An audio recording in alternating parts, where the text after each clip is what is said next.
അള്ളാഹുവിന്റെ മഹത്തായ അനുഗ്രഹം കൊണ്ട് ഒരു പെരുന്നാളിനോടനുബന്ധിച്ച് ഒരുപാട് നല്ല നല്ല പ്രവർത്തനങ്ങൾ ചെയ്തിട്ടാണ് നാം ഓരോരുത്തരും ഇരിക്കുന്നത്.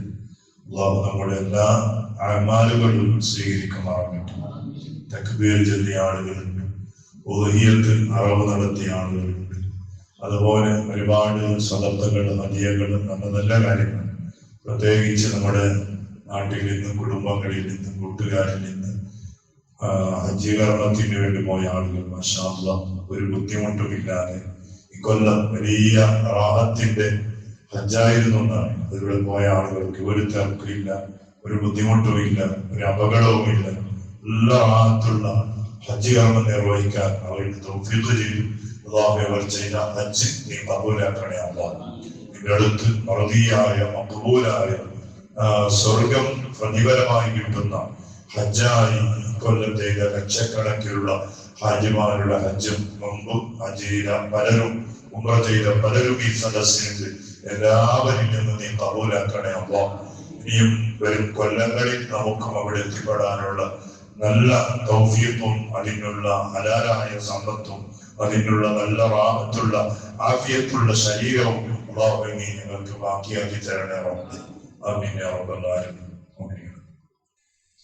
ദിവസങ്ങൾ വളരെ സ്പീഡാണ്, വളരെ സ്പീഡിലൂടെയാണ് ദിവസങ്ങൾ ഇങ്ങനെ. റമദാൻ കഴിഞ്ഞിട്ട് റജബിലെ മതമായിരുന്നു, റജബായി ശഅബാനായി റമദാൻ വന്നു കഴിഞ്ഞ് ഇങ്ങനെ റജബ് തൊട്ടിപ്പോ 6 മാസം, പിന്നെ കുറച്ചായാൽ പിന്നെയും റജബും. വളരെ സ്പീഡിലൂടെ കാലങ്ങൾ ഇങ്ങനെ പോകാം. കാലം എന്ന് പറഞ്ഞാൽ പണ്ടന്നെ ആദം നബി അലൈഹി സ്വലാമിനെ പടക്കും തന്നെ കാലങ്ങൾ പറഞ്ഞു.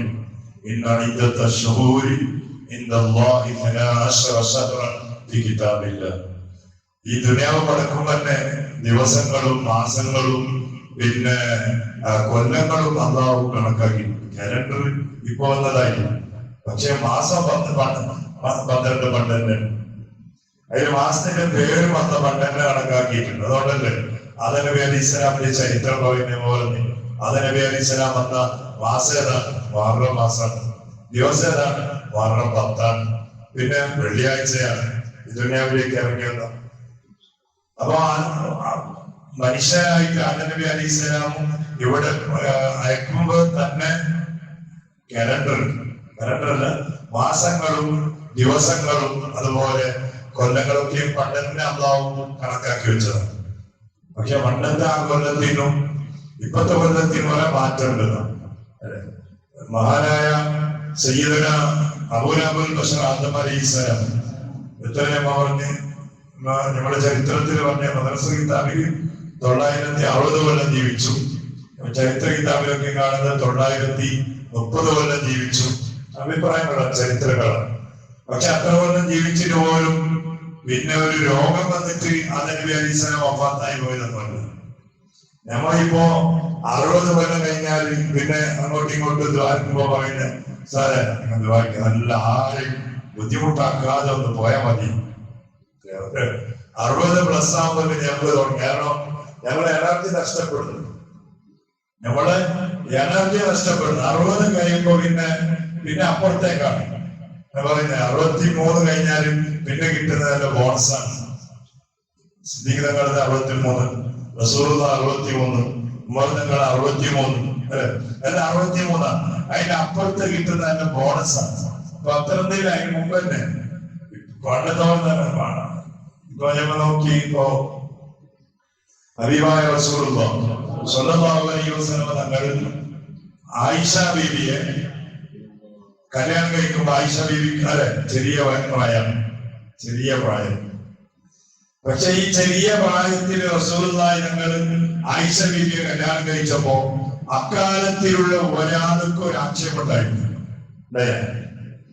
റസൂലുള്ളാഹി തങ്ങളെ ഇഞ്ചിഞ്ചായി മുറിച്ച് വെട്ടി നുറുക്കണമെന്ന് മനസ്സിൽ കരുതിയ ചങ്ങാതിയാണ് അബൂജഹലിക്ക് ഒരു ആക്ഷേപമുണ്ടായിരുന്നില്ല. എന്തിപ്പോ മുഹമ്മദ് ഇത്ര ചെറിയ പ്രായത്തിൽ കല്യാണം കഴിച്ച് ഒരാക്ഷേപമുണ്ടായിരുന്നു.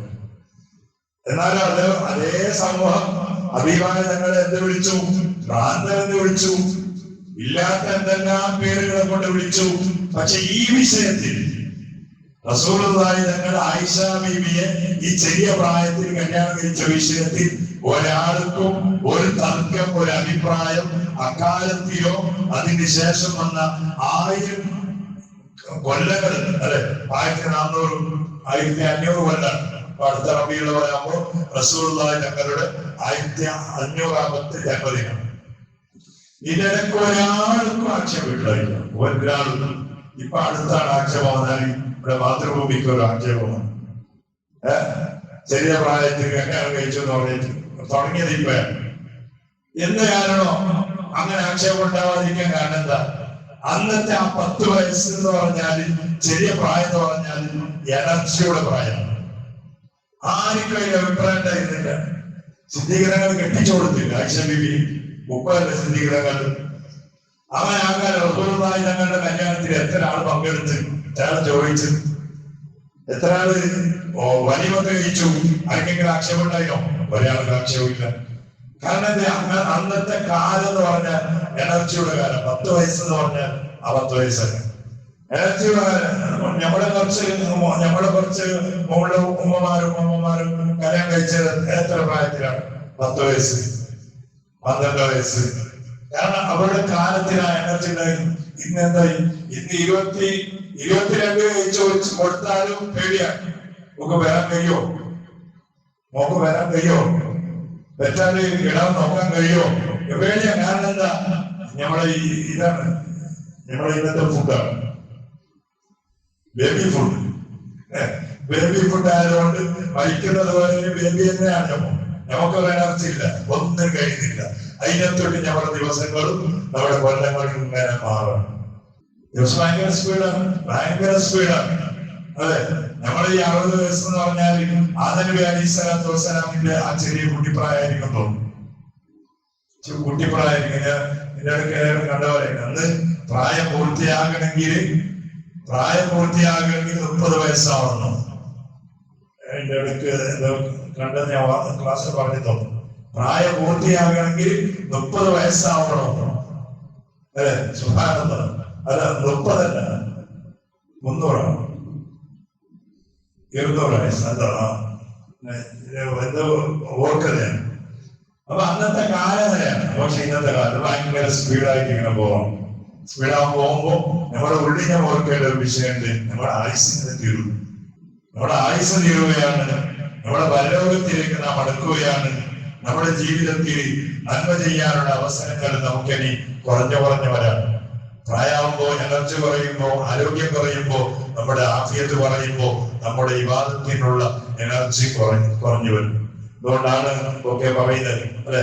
നല്ല ആഫിയത്തുള്ള സമയത്ത് ഹജ്ജിന് പോയാൽ അൽഹംദുലില്ലാഹ് നമുക്ക് നല്ല റാഹത്തോടെ ഒരുപാട് സ്വർഗം വാങ്ങാനുള്ള അമലുകൾ ചെയ്യാൻ കഴിയും. അല്ലാഹു നമുക്ക് തൗഫീഖ് ചെയ്യട്ടെ. മുഅ്മിനീങ്ങളൊക്കെ പറഞ്ഞു വന്നത്, ഇന്നലെ ഒരാൾ മരിച്ചു. അല്ലാഹു തആല പുറത്തു കൊടുക്കുമാർ. റോഡ് ക്രോസ് ചെയ്യുമ്പോൾ ചെറുപ്പക്കാരനാണ്. വെറുതെ കഴിഞ്ഞിട്ട് അല്ലാ സന്തോഷിക്കേണ്ട ദിവസങ്ങളിൽ പെട്ടെന്നുള്ള മരണം. നാട്ടുകാർ മുഴുവൻ വളരെ ബേജാറിലാണ്. പെട്ടെന്നുള്ള മരണങ്ങൾ ഇങ്ങനെ വ്യാപകമായി വരുന്ന ഒരു സമയം. അല്ലാഹു ആഫിയത്തോടെ നമ്മളുമായി ബന്ധപ്പെടുന്ന ഓരോരുത്തരുടെയും ആയുസ് നീങ്ങിന്റെ പൊരുത്തത്തിലായി നീട്ടിക്കൊടുത്തരുടെ റഹ്മാനെ, നീട്ടിത്തരണേ അല്ലാഹ്. എല്ലാവിധ അപകട മരണങ്ങൾ, പ്രയാസപ്പെടുന്ന രോഗങ്ങളിൽ നിന്ന് നീ സലാമത്ത് നൽകണേ അല്ലാഹ്. നിങ്ങളുടെ സദസ്സിൽ അതുപോലെ നിങ്ങളുമായി ബന്ധപ്പെടുന്നവർക്ക് ഹാർട്ടിന് പിന്നെ ബ്ലോക്ക് നീക്കണോ ഇൻഷാ അല്ലാഹ്. ഇതിനു വേണ്ടി ഡോക്ടർമാരുടെ ഏറ്റുകൊടുത്ത രോഗികളുണ്ട്. അല്ലാഹു ബുദ്ധിമുട്ടുമില്ലാതെ റാഹത്തോടെ സന്തോഷത്തോടെ ആ കാര്യങ്ങൾ നീ വിജയിപ്പിക്കണേ അല്ലാഹ്. അവർക്കൊക്കെയും വലിയ വേദാണ്. അത് ചെയ്താലും പിന്നെ ഒരു രണ്ടാഴ്ച നമ്മുടെ ജമാഅത്ത് നഷ്ടപ്പെട്ടു പോകുമല്ലോ, നമ്മുടെ പള്ളിക്ക് വരുന്നത് നഷ്ടപ്പെട്ടു പോകുമല്ലോ. യാ അല്ലാഹ്, പടച്ചവനെ ആഫിയത്തുള്ള സമയത്ത് അവർ വന്നവരാണെങ്കിൽ വരാത്ത സമയത്ത് ജമാഅത്തിന്റെയും മറ്റുള്ള ഇബാദത്തിന്റെ പ്രതിഫലങ്ങൾ അവർക്ക് നീ നൽകണേ അല്ലാഹ്. കാര്യങ്ങൾ മുഴുവനും നീ റാഹത്തിലാക്കി കൊടുക്കണേ അള്ളാഹ്. നമ്മുടെ കൂട്ടത്തിൽ കുടുംബത്തിൽ ഒരുപാട് രോഗികൾ, ക്യാൻസർ രോഗികൾ, അതുപോലെ ഡയാലിസിസ് ചെയ്യപ്പെടുന്ന രോഗികൾ, അതുപോലെ പലവിധ മുട്ടുവേദന, ഡിസ്കിന്റെ ബുദ്ധിമുട്ട്, അഗ്നിയുടെ ബുദ്ധിമുട്ട്, നരമ്പിന്റെ പ്രശ്നങ്ങൾ, തലവേദന, വയറുവേദന, എല്ലാ അസുഖങ്ങളും ഷാഫിയായ അല്ലാഹ് ആജിലായ ശിഫാവ് കൊണ്ട് എല്ലാ രോഗികളെയും നീ അനുഗ്രഹിക്കണേ അല്ലാഹ്. നീ അനുഗ്രഹിക്കണേ അല്ലാഹ്.